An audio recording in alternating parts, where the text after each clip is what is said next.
Causas de la desintegración de la Unión de Repúblicas Socialistas Soviéticas. En la década de los 80, la Unión de Repúblicas Socialistas Soviéticas mostraba signos claros de agotamiento. El costo de la carga armamentista, alimentada por la Guerra Fría, hizo que se fuera debilitando y que fuera comprometiendo su desarrollo en áreas claves, como el suministro de bienes de consumo básicos para la población.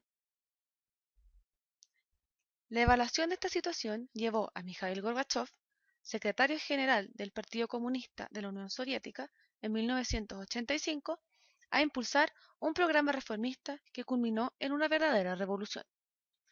Gorbachov denunció los graves males que estaban afectando a la Unión Soviética como consecuencias de la rigidez ideológica, de la opresión totalitaria y de la falta de apertura externa, y anunció como nuevo programa económico y político la perestroika y la glasnost. La primera aludía a la necesidad de reestructurar el sistema político, introduciendo en él algunos mecanismos que eran propios de una economía de mercado. Se buscaba sustituir el sistema de planificación centralizada por el Estado, el cual fijaba los niveles de producción y los precios, por un sistema donde la producción respondiera a la demanda y los precios reflejaran la realidad de los costos, de esta manera estimulando además al trabajador a aumentar la producción. La segunda, la glasnost, buscaba la transparencia de las decisiones políticas, que eran monopolizadas por el Partido Comunista, introduciendo mecanismos democráticos. La Unión Soviética debía liberalizar y democratizar sus instituciones. El Partido Comunista debía renunciar al dominio absoluto que hasta entonces había ejercido desde los días de Lenin. Tenía que haber una apertura a posiciones ideológicas distintas, y también había que descentralizar la economía y aceptar inversiones extranjeras. El programa reformista de Gorbachov no produjo los efectos deseados. La difícil situación económica empeoró cada vez más y cundió el desabastecimiento. Se produjeron carestía e inflación y descendió gravemente la calidad de vida. La liberalización permitió que se manifestaran las tensiones y descontentos que habían sido reprimidos durante largos decenios. Las nacionalidades reclamaron con vehemencia una mayor autonomía y algunas hasta proclamaron sus decisiones de separarse de la Unión Soviética. Por ejemplo, en Armenia y Georgia se produjeron violentas protestas y graves disturbios.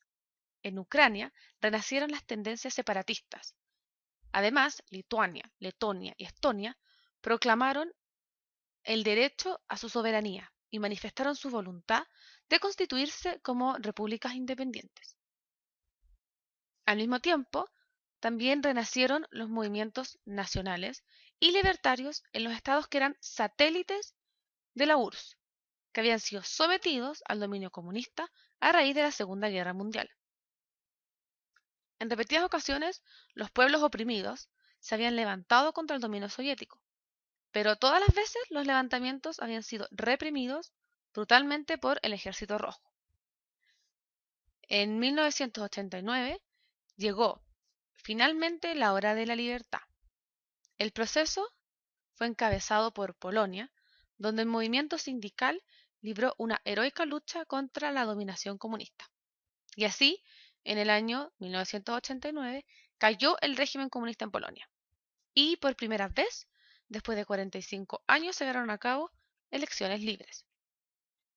Los cambios en Polonia marcaron el comienzo de un proceso que se extendió con increíble rapidez por todas las demás repúblicas democráticas populares.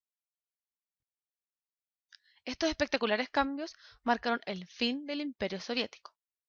Luego siguió el derrumbe de la misma Unión de las Repúblicas Socialistas Soviéticas. Rusia, la más grande de las repúblicas, se separó de la Unión y proclamó su independencia.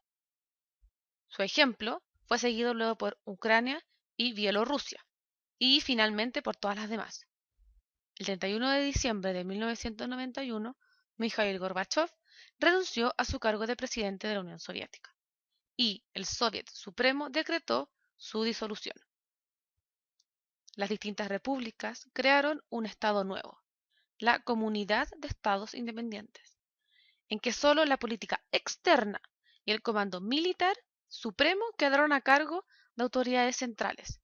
En todo lo demás, cada república declaró su completa soberanía y autonomía.